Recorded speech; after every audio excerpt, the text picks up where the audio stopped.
गुजरात के वडोदरा में इन दिनों मेगा डिमोलिशन चल रहा है, जिसके तहत आज बारी तरसाली इलाके की आई। पिछले महीने वडोदरा में भारतीय जनता पार्टी के पूर्व नगर सेवक के बेटे की हत्या कर दी गई थी, जिसके बाद वडोदरा महानगर पालिका पुलिस विभाग के साथ मिलकर लगातार अतिक्रमण हटाने की कार्यवाही कर रहा है।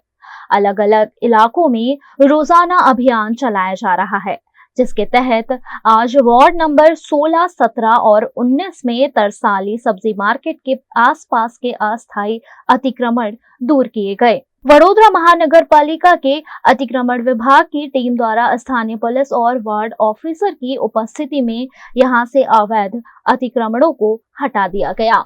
आज रोज दक्षिण जोन में आवेल वार्ड नंबर 16, 17 અને 19 ના વિસ્તારમાં આવેલ તરસાલી શાક માર્કેટની આજુબાજુનો વિસ્તારમાં ગેરકાયદેસર લારી ગલ્લાના દબાણો દૂર કરવાની કાર્યવાહી હાથ ધરી રહ્યા છે। અત્યારે દબાણ શાખાની ટીમ અને વોર્ડની ટીમ સાથે છે।